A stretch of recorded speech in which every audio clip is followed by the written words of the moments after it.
En nuestro encuentro anterior hemos hablado sobre la pasión y muerte del Señor Jesús, comentando el cuarto artículo del credo apostólico. En este encuentro vamos a exponer los tres artículos siguientes, comenzando por el quinto, que dice, descendió a los infiernos, al tercer día resucitó de entre los muertos. ¿Qué lugar ocupa la resurrección de Cristo en nuestra fe?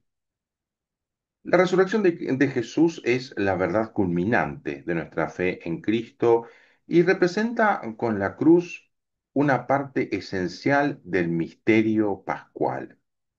Quien conoce la Pascua no puede desesperar, decía Dietrich Bonhoeffer, un teólogo evangélico y luchador de la resistencia contra Hitler, que fue asesinado en el campo de concentración de Flossenbürg.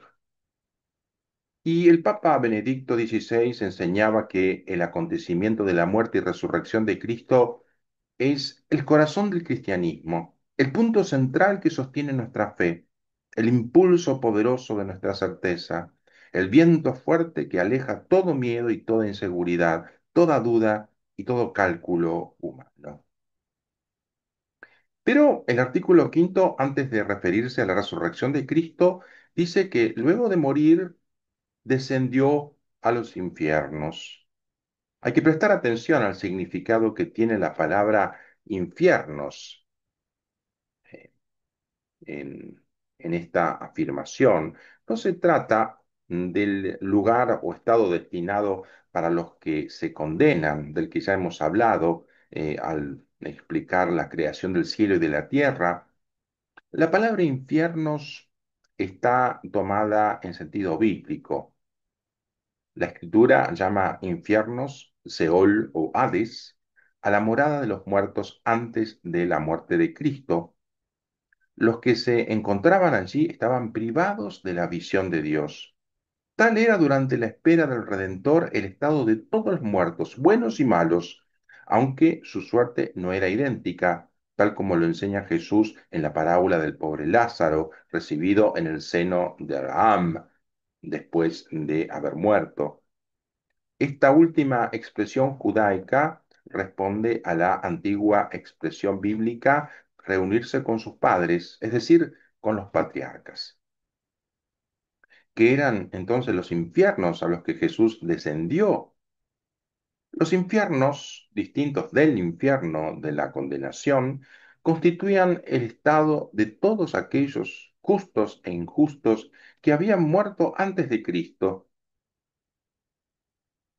El cuerpo de Cristo permaneció en el sepulcro hasta la resurrección, pero con el alma unida a la persona divina del Hijo, Jesús, que es el Hijo de Dios, tomó en los infiernos a los justos que aguardaban su resurrección para poder acceder finalmente a la visión de Dios.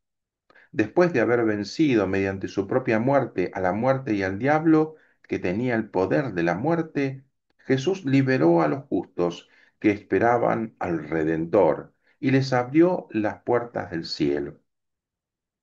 Como en el Jordán se puso en la fila de los pecadores que recibían el bautismo de Juan, Jesús se pone en la fila del género humano para redimirlos a todos, incluyendo a Adán, el padre de todos.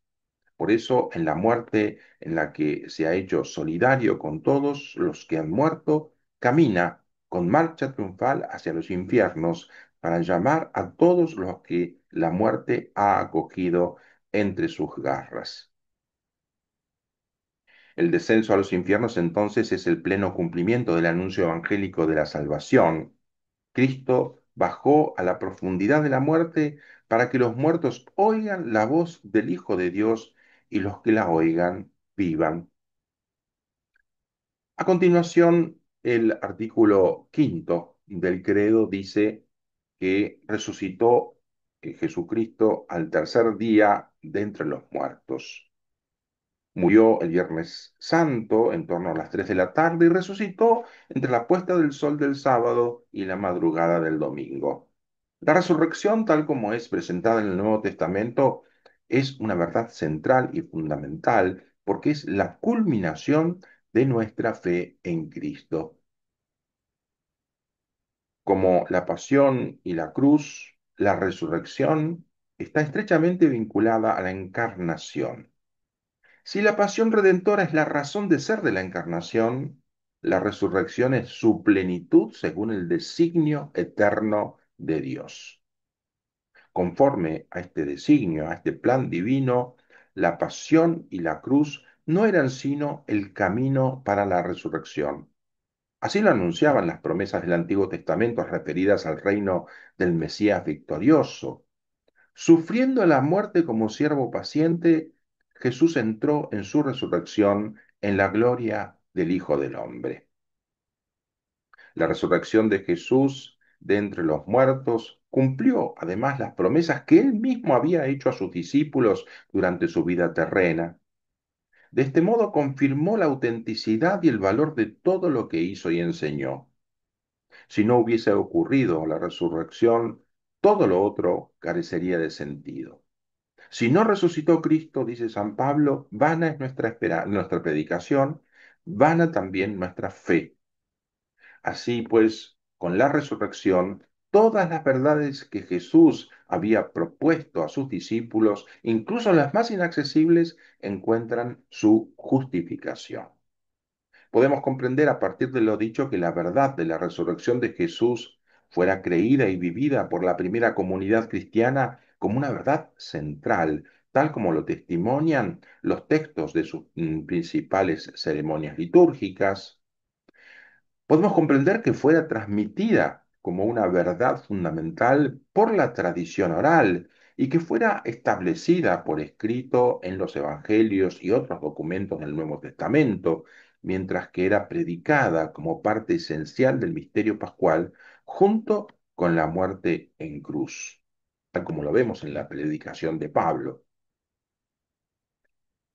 ¿Cómo llegaron a creer los discípulos que Jesús había resucitado?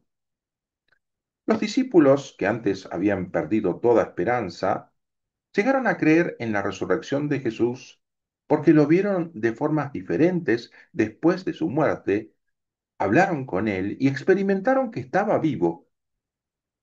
Los acontecimientos de la Pascua no son ninguna historia inventada. Bajo la impresión de la muerte de Jesús y de la derrota de su causa común, los discípulos huyeron, como lo vemos en los discípulos de Maús, o se refugiaron tras las puertas cerradas, llenos de temor. Solo el encuentro con Cristo resucitado los liberó de su espanto y los llenó de una fe entusiasta en Jesucristo, el Señor de la vida y de la muerte. ¿Qué signos atestiguan la resurrección de Cristo? Además del signo esencial, que es el sepulcro vacío, la resurrección de Jesús es atestiguada por las mujeres, las primeras que encontraron a Jesús resucitado y le anunciaron a los apóstoles. Jesús después se apareció a Cefas, Pedro, y luego a los 12. Más tarde se apareció a más de 500 hermanos a la vez, los testimonios de San Pablo en la primera carta a los Corintios, y aún a otros. Los apóstoles no pudieron inventar la resurrección, puesto que les parecía imposible. En efecto, Jesús les echó en cara su incredulidad. ¿Por qué decimos también que la resurrección es un acontecimiento trascendente? ¿Mm? La resurrección eh, de Cristo es un acontecimiento trascendente porque además de ser un evento histórico, verificado y atestiguado mediante signos y testimonios, trasciende y sobrepasa la historia como misterio de la fe, en cuanto implica la entrada de la humanidad de Cristo en la gloria de Dios. Por este motivo, Cristo resucitado no se manifestó al mundo, sino a sus discípulos, haciendo de ellos sus testigos ante el pueblo. Ni los testigos del sepulcro vacío y de las apariciones, ni la comunidad que escuchó su testimonio pudieron conocer la esencia misma más íntima de la resurrección de Jesús, el paso a otra vida que no fue perceptible a los sentidos. De hecho, ninguno de ellos nos describe cómo fue la resurrección, ni se habla de un testigo ocular. Y es que, si bien la resurrección es un acontecimiento histórico constatado por testigos, no pertenece menos al centro del misterio de la fe en aquello que trasciende y sobrepasa a la historia. Este aspecto trascendente de la resurrección apela a la fe. Es por eso que Cristo resucitado no se manifestó al mundo, solo a sus discípulos. Nos podemos preguntar también cuál es el estado del cuerpo resucitado de Cristo. ¿Mm? La resurrección de Cristo no es un retorno a la vida terrena. Su cuerpo resucitado es el mismo que fue crucificado y lleva las huellas de su pasión, pero ahora participa ya de la vida divina con las propiedades de un cuerpo glorioso. Por esta razón, Jesús resucitado es soberanamente libre de aparecer a sus discípulos donde quiere y bajo diversas apariencias, como lo hizo esos días antes de la ascensión. El estado del cuerpo de Cristo, de Jesús resucitado, es algo completamente nuevo e inaudito, a lo que los discípulos debieron habituarse de a poco. De hecho, sin dudas, no se debían solo a a la experiencia traumática que había vivido en la pasión, sino también a la experiencia gozosa, aunque completamente extraña, que les tocaba vivir en sus encuentros con el resucitado. Sus dudas, digo, ¿no? No se debían solamente a la experiencia traumática, sino que era algo completamente nuevo, el cuerpo resucitado de Jesús. La resurrección de Cristo es esencialmente diferente de las resurrecciones que él realizó, como la resurrección de la hija de Jairo o la de Lázaro. En su cuerpo resucitado, Jesús pasa del estado de muerte a otra vida más allá del tiempo y del espacio y participa de la vida divina porque ha sido elevado a un estado de gloria. En fin, la resurrección de Cristo es una obra trascendente de Dios también por el hecho de que las tres personas divinas actúan conjuntamente en ella, según lo que es propio de cada una, así como sucede con la creación. ¿M? Es un acto de la Trinidad, es una obra de la Trinidad. El Padre manifiesta su poder en la resurrección, el Hijo recobra la vida porque la ha dado libremente, reuniendo su alma y su cuerpo, que el Espíritu Santo vivifica y glorifica. En fin, ¿cuál es el sentido y alcance salvífico de la resurrección? La resurrección de Cristo es la culminación de la encarnación, es una prueba de la divinidad de Cristo, confirma cuanto hizo y enseñó y realizó todas las promesas divinas en nuestro favor. Todo esto ya lo hemos visto, pero podemos añadir ahora que la resurrección, el resucitado, vencedor del pecado y de la muerte, es el principio de nuestra justificación y de nuestra resurrección. Ya desde ahora procura la gracia de la adopción filial, ser hijos, que es real participación de su vida de hijo único. Más tarde, al final de los tiempos, Él resucitará nuestros cuerpos. El carácter salvífico soteriológico, decimos también, de la resurrección, se reconoce especialmente porque a la resurrección está vinculada la vida nueva que otorga a los hombres el misterio pascual, así como a la muerte en cruz está vinculada especialmente la liberación del pecado, como vemos en Romanos 6:4. Los invito a que veamos ahora el contenido del sexto artículo del credo apostólico. Jesucristo subió a los cielos y está sentado a la derecha de Dios Padre Todopoderoso. ¿Qué quiere decir que Jesús ha ascendido a los cielos? En el Nuevo Testamento, la ascensión de Cristo a los cielos marca el final de una cercanía especial del resucitado con sus discípulos a lo largo de 40 días, después de su resurrección. Acabado este tiempo, Jesús entra con toda su humanidad en la gloria de Dios. La Sagrada Escritura expresa esto mediante los símbolos de la nube y el cielo.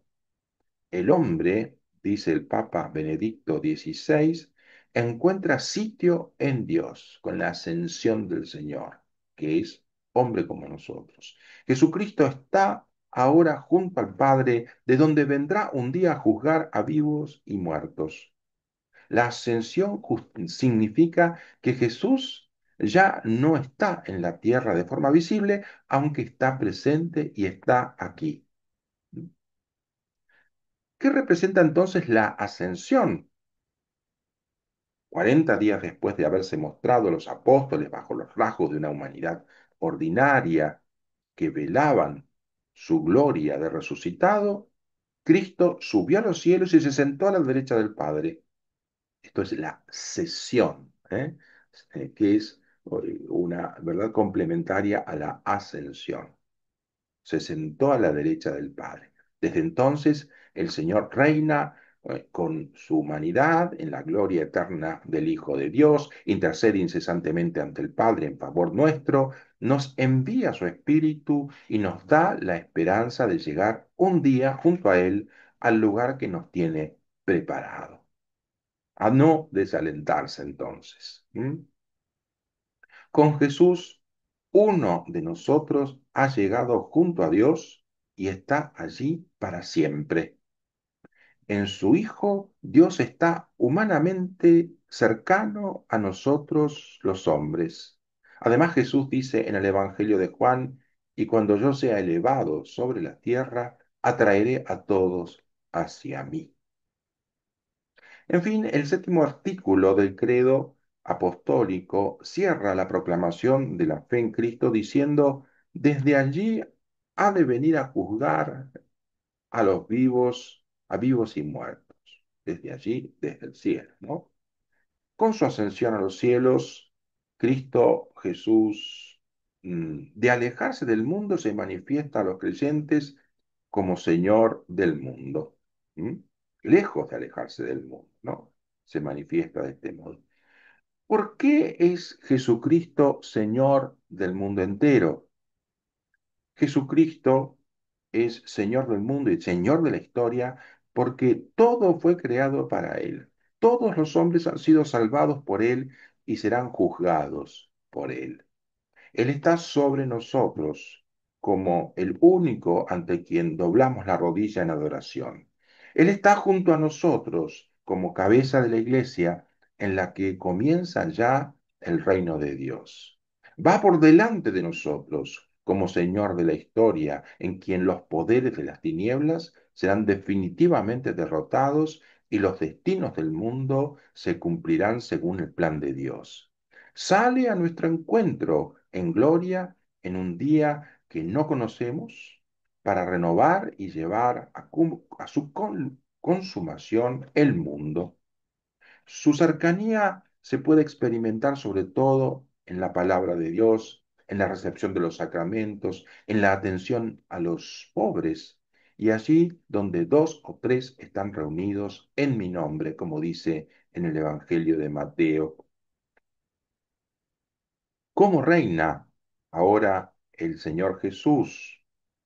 Como Señor del cosmos y de la historia, cabeza de la Iglesia, Cristo glorificado permanece misteriosamente en la tierra, donde su reino está ya presente como germen y comienzo de la Iglesia.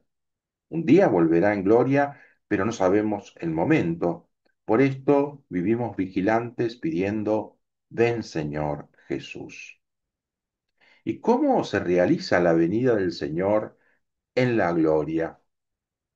Después del último estremecimiento cósmico de este mundo que pasa, la venida gloriosa de Cristo acontecerá con el triunfo definitivo de Dios en la parusía y con el juicio final. Así se consumará el reino de Dios. ¿Qué pasará cuando el mundo llegue a su fin? vendrá Cristo visible para todos. Las conmociones dramáticas anunciadas en la Sagrada Escritura, ¿m? La maldad que se mostrará sin disimulo, las pruebas y persecuciones que pondrán a prueba la fe de muchos, son sólo la cara oscura de la nueva realidad. La victoria definitiva de Dios sobre el mal se hará visible. La gloria, la verdad y la justicia de Dios saldrán a la luz resplandecientes. Con la venida de Cristo habrá un cielo nuevo y una tierra nueva, y enjugará toda lágrima de sus ojos, y ya no habrá muerte, ni duelo, ni llanto, ni dolor, porque lo primero ha desaparecido, dice hermosamente el Apocalipsis al inicio del capítulo 21. ¿Y qué pasará cuando Cristo nos juzgue a nosotros y a todo el mundo? A quien no quiere saber nada del amor, no le puede ayudar Cristo. Se juzga a sí mismo la persona que no quiere saber nada del amor. Como Jesús es el camino y la verdad y la vida, se mostrará en él lo que tiene consistencia ante Dios y lo que no. Según el criterio de lo que es la vida de Jesús, saldrá a la luz la verdad completa de todos los hombres, de todas las cosas y de todos los pensamientos y acontecimientos. Entonces, ¿cómo juzgará Cristo a los vivos y a los muertos?